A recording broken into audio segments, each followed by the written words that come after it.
आज जब एहतिजाज का प्रोग्राम था तो आपने देखा कि पूरा जो हमारा एरिया है सील कर दिया गया है, हमारे लोगों को यहाँ आने की इजाज़त नहीं दी गई, बड़ी कदगनें लगा दी गई है। और दूसरी बात अलमिया है कि सरकारी तनख्वाह लेने वाला, सरकार की कुर्सी पर बैठने वाला हमारा चीफ इंजीनियर जो पूरे कश्मीर प्रोविंस को देख रहा है और वो इस चिट्ठी में लिख रहा है सरकार का तनख्वाह ले रहा है, उसको सरकारी ऑर्डर की इम्प्लीमेंटेशन करनी है। लेकिन सरकार की ऑर्डर की इम्प्लीमेंटेशन के बजाय सरकार के ऑर्डर और कैबिनेट एडमिनिस्ट्रेटिव काउंसिल के डिसीजन, पार्लियामेंट ऑफ इंडिया के डिसीजन को वो नकार रहा है और इस हवाले से प्रोटेस्ट करने वालों के लिए वो ये धमकी दे रहा है कि हम इनके खिलाफ एक्शन करेंगे। मुझे एक बात समझाइए चीफ इंजीनियर साहब या यहाँ की एडमिनिस्ट्रेशन, मुझे एक बात समझाइए, क्या वो सरकार की कुर्सी पर बैठ के सरकार का तनख्वाह लेके सरकार का काम कर रहा है? कॉन्स्टिट्यूशन ऑफ इंडिया को मान रहा है, पार्लियामेंट ऑफ इंडिया को मान रहा है, एडमिनिस्ट्रेटिव काउंसिल का डिसीजन मान रहा है, एडमिनिस्ट्रेटिव डिपार्टमेंट का डिसीजन मान रहा है?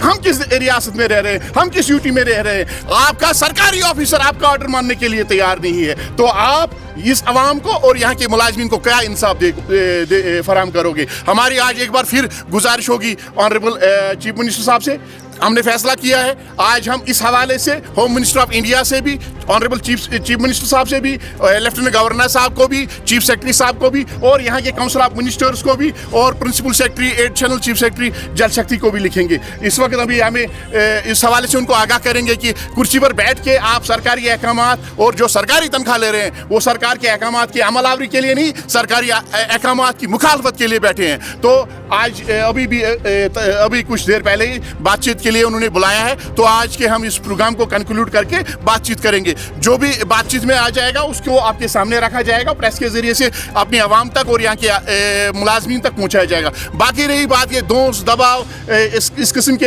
हथकंडे आजमाना, इन चीज़ों से हमारी जो आवाज़ है न कभी दबी है न कभी दबेगी। हम इन चीज़ों से पीछे हटने वाले नहीं हैं। हम तब तक लड़ते रहेंगे जब तक हमारा जो एक मुतालबा है 74 कॉन्स्टिट्यूशनल अमेंडमेंट, जो कॉन्स्टिट्यूशनल हमारी राइट है प्रोटेस्ट डिमॉन्स्ट्रेशन, वो हम करते रहेंगे जब तक हमारा जो एक मुतालबा है 74 कॉन्स्टिट्यूशनल अमेंडमेंट के हवाले से जब तक ये इम्प्लीमेंट नहीं होता है। अगर इसके अलावा भी इन्होंने कुछ और इस हवाले से इकदाम उठाने की कोशिश की गई तो हमने कल ही फैसला कर लिया है, फिर हम काम छोड़ हड़ताल पे जाएंगे और काम छोड़ हड़ताल तब तक जारी रहेगी जब तक ये 74 कॉन्स्टिट्यूशनल अमेंडमेंट पूरी नहीं की जाती, इम्प्लीमेंट नहीं की जाती है। और दूसरी बात, जो इन्होंने कल इस हवाले से अहकामात जारी किए थे 74 कॉन्स्टिट्यूशनल अमेंडमेंट के हवाले से, चीफ मिनिस्टर सरकारी कुर्सी पर बैठ के सरकार की मुखालफत कर रहा है, इसको हम अदालत उज़्मा में 6 तारीख को पेश करने जा रहे हैं। अदालत उज़्मा का फैसला सामने आ जाएगा, वो भी आपके सामने। इनसे आपकी बातचीत होगी? चीफ इंजीनियर्स अथॉरिटीज़ के साथ हमारी बातचीत हुई है, अभी उन्होंने बुलाया है चीफ इंजीनियर्स ऑफिस,